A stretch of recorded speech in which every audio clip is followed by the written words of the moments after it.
They said Iran would fall. They believed it would collapse under the weight of sanctions, pressure, and being cut off from the world.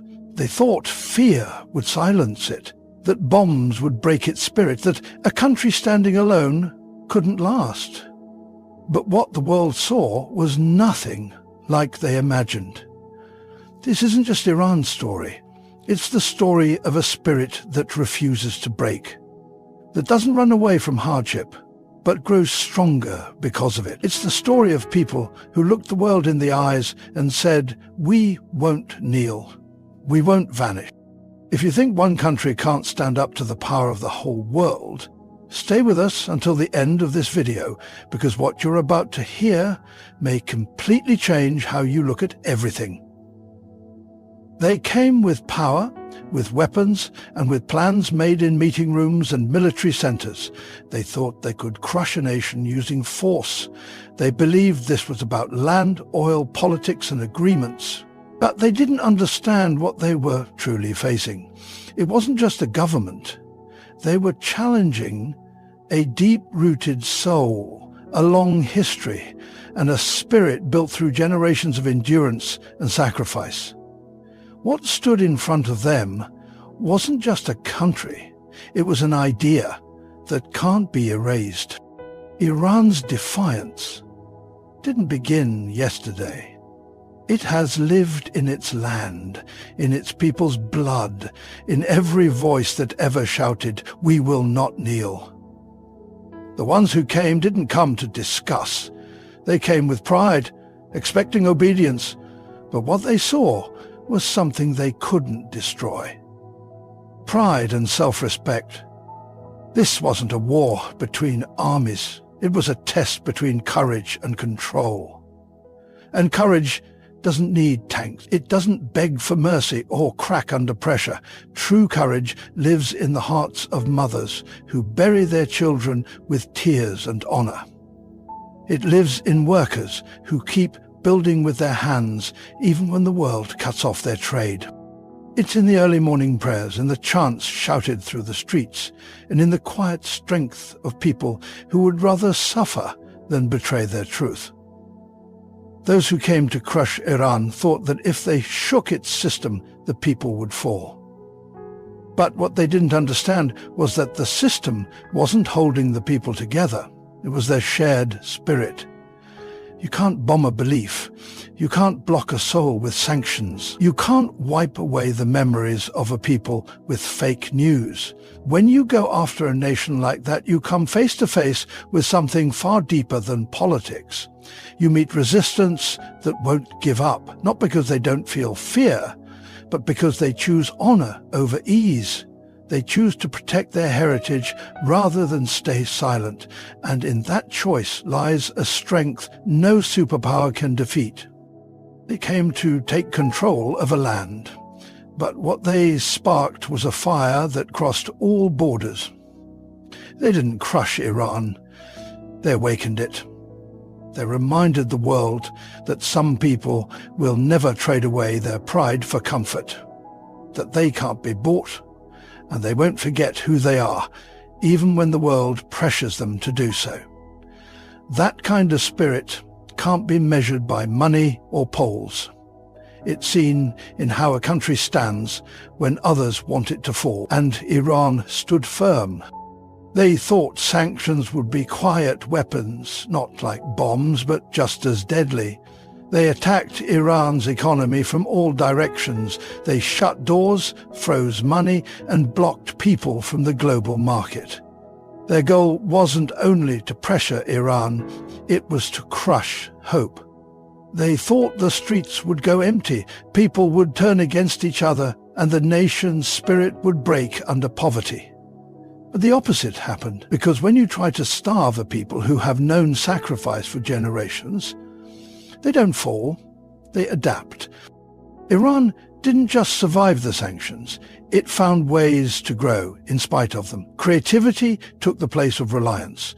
Local workers made what the world refused to sell, and while the outside laughed at their suffering, inside Iran, something stronger was being built. Yes, it was painful, medicine ran short, prices rose, life became harder, but their will stayed firm.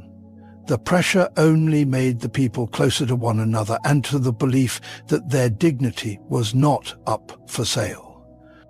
While others measured strength by money and exports, Iran showed it through self-reliance and patience. The world thought the economy was Iran's engine, but it was really the people's beliefs, history and determination that kept it going. They didn't understand that a country built on memories of war, of struggle and rebellion, knows how to survive pain. And with every hardship, it grew stronger. Sanctions were meant to silently destroy, but instead they revealed something loud and powerful: the unshakable will of a people who will never be ruled. Each effort to isolate Iran gave it another reason to trust its own abilities and remind the world that courage can't be stopped by blockades. They tried to shrink Iran's presence.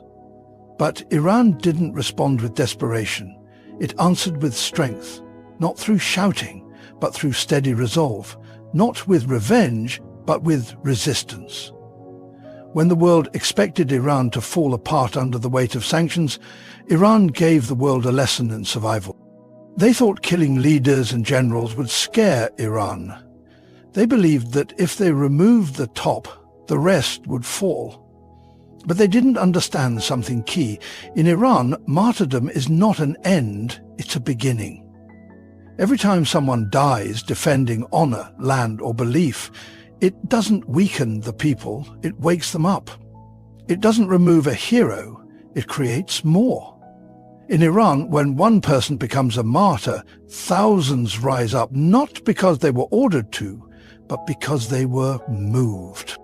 Courage, when seen, spreads. The blood of martyrs in Iran is not just mourned, it's respected. Their faces aren't only reminders of loss, they stand as symbols of sacrifice. Children learn their names, carry their stories and walk their paths. Their memory becomes a guide for future generations. When a figure like General Qasem Soleimani was taken, the world expected chaos. But what followed was unity. Millions came to the streets, not to cry, but to shout, "We are not afraid." That kind of unity cannot be forced by any government. It only comes when people believe deeply in what they stand for, so much that they are ready to die for it, and even more ready to live on and continue the mission. In Iran, martyrdom isn't something random, it's chosen. It is part of the very fabric of resistance. Those who fall are never forgotten because they mean more than just themselves. They are living proof that freedom has a price, and Iran has never refused to pay it. The enemy thinks that taking out a leader will slow things down, but instead the loss becomes the fuel for something even stronger. Pain doesn't freeze this nation, it moves it. Mourning doesn't break it, it rebuilds it. What the world doesn't see is what happens after the marches and the flags. It happens in homes, in schools and mosques. Young people choosing to continue the work. They study harder, train harder, pray harder, and serve their nation, because in Iran, the death of a leader is the start of 1,000 new missions. You can kill a body, but you cannot kill an idea. Once it has been lit by the fire of sacrifice.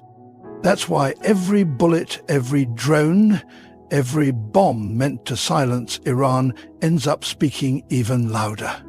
The fallen don't stay down. They rise in the hearts and voices of millions.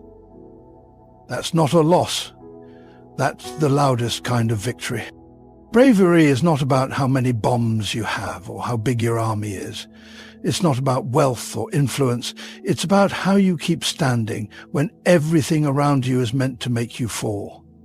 Iran was never the largest, richest, or most advanced by Western standards, but it stood tall while others bowed.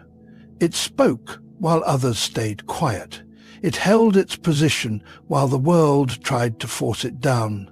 That's the kind of courage that doesn't come from power. It comes from values, from remembering who you are and refusing to let fear control your future. While other countries were told to choose between survival and surrender, Iran chose a different path: resistance. Not blind resistance, but meaningful, righteous resistance. That kind of bravery scares those who rely on domination because they cannot understand people who would rather protect their honor than live in comfort. Iran has faced constant tests.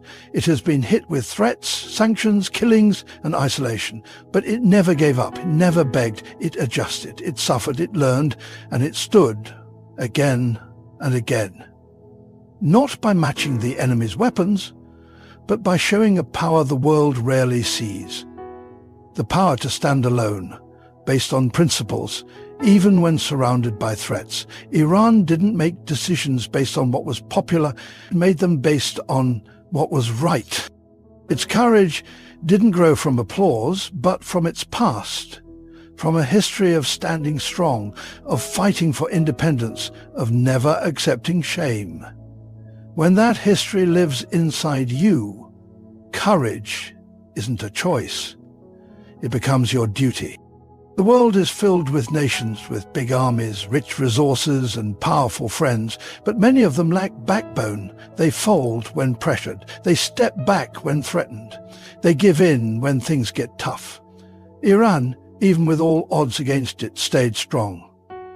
Because real courage isn't about being loud. It's about knowing what you stand for, what you will never give up, and how long you can hold your ground when storms come. Iran showed the world that courage isn't the lack of fear. It's the decision to keep walking in spite of it, to keep speaking when you're told to be silent, to keep building when your tools are taken, to keep resisting when giving up would be easier. That's why the world sees Iran differently. Not because of its size, but because of its spirit. In a world that rewards silence and obedience, Iran chose pride and defiance. That kind of courage travels far. It gives hope to the weak, warns the strong, and reminds the world that some nations might be punished, pressured, or left out, but they will never be owned. Iran's bravery didn't come from victory, it came from belief. And that's the kind of strength no missile can compare to. When Iran stood up and struck back, the world didn't just see a military action. It saw a moment that shook the global system. It wasn't just about the missiles or the chosen targets. It was about a nation drawing a bold line and saying clearly, "You will not hurt us without a cost." The strike wasn't powerful because of the explosion. It was powerful because of what it stood for. At a time when many countries fold under pressure or hide behind polite words, Iran's answer was firm, open, and without apology. It challenged the usual stories. It made even the strongest nations take a step back. For once, the world had to pay attention and admit that this was not a country that would suffer quietly. It showed everyone, friend or enemy, that Iran wasn't afraid to stand up for its pride. The effect was more than military. It was mental. The idea that a country long shown as weak, alone, and always on the defensive could answer with such skill and confidence shocked many. It demanded a new kind of respect. Not the respect built on deals or politics, but on action. People across the world noticed. It didn't matter which side they supported. What mattered was they saw a country standing tall when everyone expected it to fall. In many corners of the world, in places where people are oppressed, where voices are kept quiet by fear, they watched. And for a moment they saw hope. They saw that standing up was still possible, that freedom was not just a dream, that bravery still lives in some hearts. This wasn't about pride, it was about values. Iran didn't strike just to make noise, it struck with purpose. It struck to remind those who hurt it that its people's blood would not be spilled without a fight. The message was clear: we are not here for you to push around. We are not just another weak spot on your world map. We are a people who have faced hardship for generations, and we are not scared of it. The world watched, and many were stunned, not just by the action itself, but by the care, the timing, the control. It wasn't wild, it was focused, and that's what made it strong. It didn't come from panic, it came from deep belief. Even those who disagree with Iran's politics had to admit there is strength here. There is unity in hard times. There's a bond stronger than politics. And at that moment, Iran made the world recognize it not as a threat, but as a reality. It showed that a nation's voice can still be heard, even when every attempt is made to silence it. That voice, that effect, didn't stop when the missiles hit. That was only the beginning. The aftershocks are still shaking the world. You cannot break a country that has already sacrificed everything for its beliefs. Because such a country doesn't measure strength in money or possessions. It measures it in what it's ready to give up. That is the core of Iran's defiance. Its foundation isn't built on riches or help from others, but on a shared spirit that has lived through revolution, war, punishment, and being cut off from the world, and still stands strong. When people are ready to lose it all, comfort, economy, even life itself, for a principle, then there's nothing left for their enemies to take. That kind of willpower scares those who control through fear, because how do you threaten someone who has already accepted the cost of fighting for what they believe? Iran's story isn't one of being unbeatable. It's a story of lasting strength. This is a nation that's been through fire, and each time it rises again, more determined than before. That's because the people don't tie their identity to worldly things. Their sense of self is tied to their spirit and history. Their losses are not seen as defeat, they are seen as needed sacrifices to protect what matters. Every restriction, every punishment, every attempt to take out their leaders only deepens their belief that their fight is meaningful. They're not fighting for short-term victories, but for lasting honor. This way of thinking comes from their past, from the memory of foreign control, from the wounds of a forced war. Iranians have learned that freedom comes with a price, and they're still ready to pay that price. Outsiders see protests and think Iran is falling apart. They see empty shelves and think it's failing. But what they don't see is the deep belief underneath, a belief that says we would rather suffer standing than live easily on our knees. That belief is what has kept Iran going, despite every attempt to break it. It's not just the people in high places.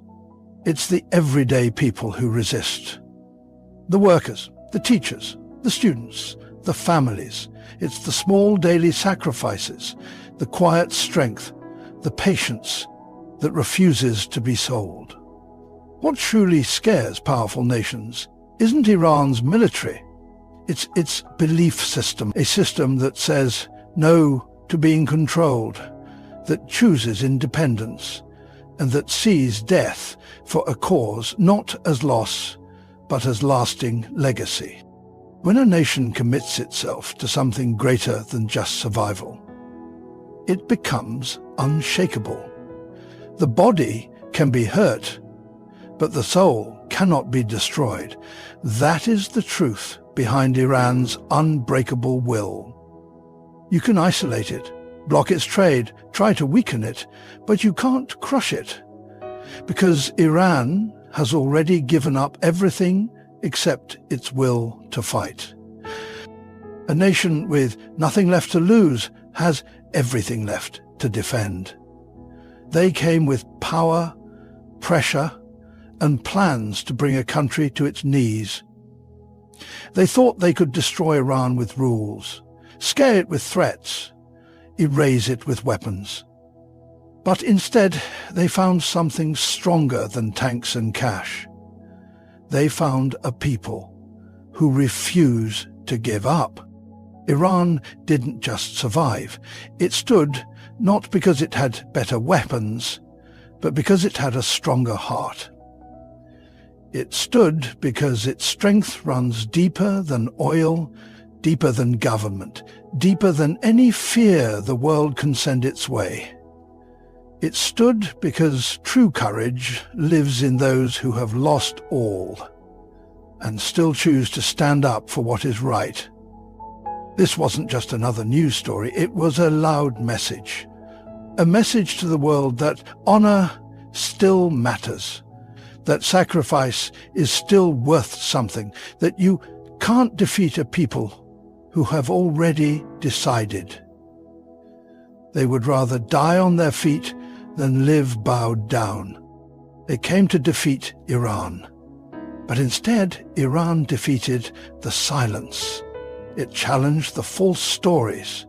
It reminded the world what true resistance looks like. Thank you for walking through this truth with me. If you are someone who believes in justice, in dignity, in standing strong while the world tries to make you small, then carry this message forward. Speak it, share it, live it.